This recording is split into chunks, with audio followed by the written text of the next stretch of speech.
Right, so if you are traveling to the Philippines, there's a likelihood that you'll either fly directly into Cebu or you'll transit to Cebu from Manila in order to go to Nido or Bohol or any of the sort of surrounding islands.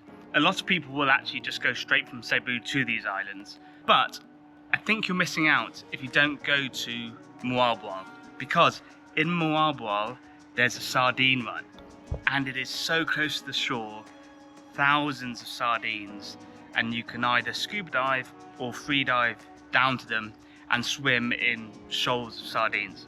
It's unlike anything I've done. On top of that, you can also go to Oslob to see the whale sharks, but instead of staying in Oslob, you can just do a half-day trip from Moalboal.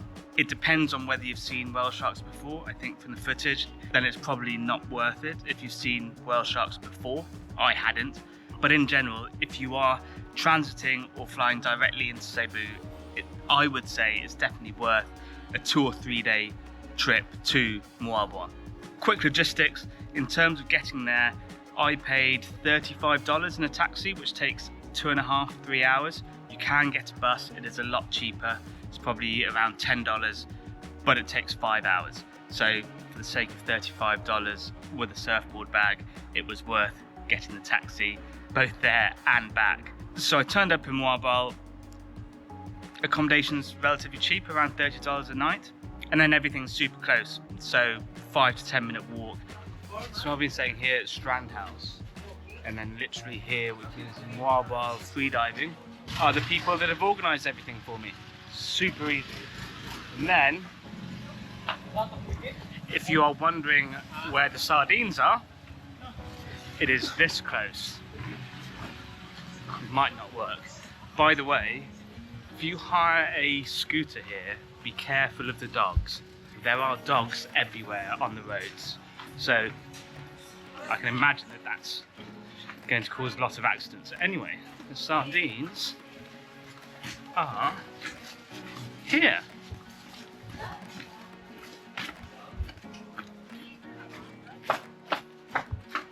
Literally there. Here, maybe 60 meters from the shore. And less than a few minutes away is Chill Bar, which is here. And just opposite Chill Bar, or a bit further along, maybe 40 meters, are where most of the sardines are. There's loads and loads of sort of scuba and freediving shops, so you won't have a problem trying to find anything. It's a pretty small place. I went around a load of places. The main freediving place only does sort of certifications, which cost you 15,000 pesos, which I believe is about $160, whereas other places will just do a 2-hour sort of beginner's course, which for me was enough, and that cost I think 2 or 2,500 pesos, which is $35 to $40 US. It's actually really quick. I don't know whether it's quicker for me. Just did a couple of static breath holds, and I think if you get close to 2.5–3 minutes or above, then they're happy to take you out, and they do a couple of sort of line dives. You go down to 10 meters. We went down to 15 meters, and then that was fine, and went down to 20 meters, and the guy's like, oh, maybe we'll go for 25. For me, I was like, I don't know, dude, I've been doing this for an hour, so it wasn't worth it to go any deeper because the sardines are only 10 to 15 meters deep. So after that, you will go and see a couple of places. They're just like little statues on the reef. The sardines are really good. Hopefully the footage shows how sort of amazing it is.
I did 2 or 3 dives. So after doing this sort of beginner's course, I then ended up paying, I think, $1,000 or $1,500, sort of $15, just to have a guide to just come for safety reasons. You can scuba, and you'll see in the footage that you'd see a lot of scuba divers. My brother did it. He said that the scubaing was amazing. If you are able to free dive down to 10 meters or so, then you'll see a lot, and it's surprisingly uncrowded. So it's not like the sardines are getting disturbed by loads of people diving down. You often have whole shoals to yourself, which is amazing. It was almost like once you get into the shoal, you're captivated by this the movement of the fish, and you have to keep an eye on, or keep in mind that don't get too distracted so that you have enough air to get back to the top, which is always in the back of my mind. But the instructors and the guys who will film you if you want to, their breath hold is ridiculous. So I always felt in pretty safe hands, even though the introductory course was so quick and we ended up going what I would think would be quite deep. So either way, really enjoyed it. Really enjoyed it. The final bit, you might see clips of me with the snorkel in my mouth. I sent them to my friend, and he said, as a safety thing, you should always take the snorkel out when you're free diving, in case you do pass out and you don't inhale a lot of water. So I'm learning, but the sardines were 100% worth going to see. So for the whale sharks, they pick you up at some ungodly hour. I think it's 3:30 in the morning, and then you drive, I think it's an hour and a half or 2 hours to Oslob. I slept. The guy drove like a maniac, so I didn't want to see his driving, just close my eyes and try and sleep. You turn up and you realise how busy Oslob is for the whale sharks. It is in the sea, but they do feed the whale sharks. The whale sharks come every single morning to be fed, and there's a lot of them. So you take a boat out, and then you have, I think, 20 or 30 minutes, maybe a bit longer, to actually swim with them.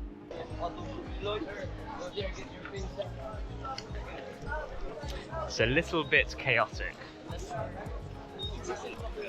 We just turned up and the guy was like, get your number, go back to the car, drop your stuff. And he's like, oh, they've called our boat already. And so now we're all, so go and get your fins. It's organised chaos. 300 for the fins, which is £4. Right.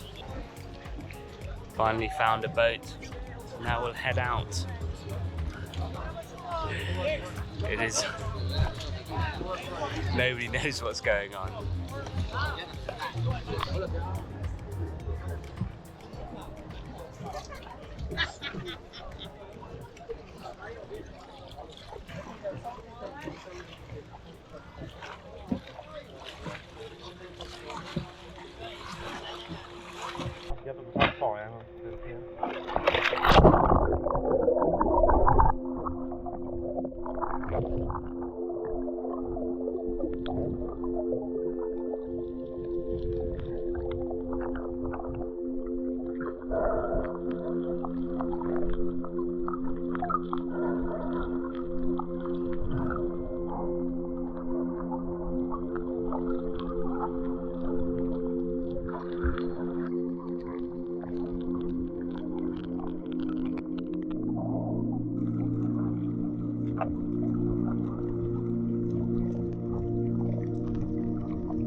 Now that footage might be a bit dishonest, because whilst there are a lot of whale sharks, there are also a lot of boats.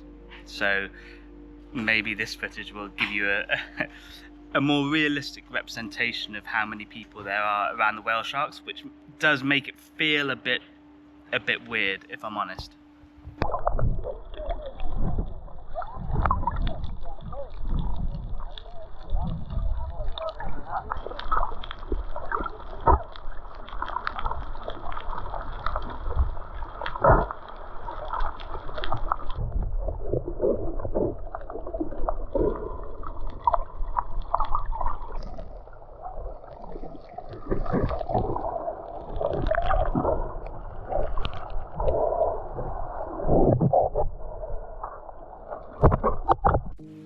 And then on top of that, even though it was a really good experience, I'd never seen whale sharks before, and I did enjoy it, even though, you know, it's not canned, but it's, you know what I mean.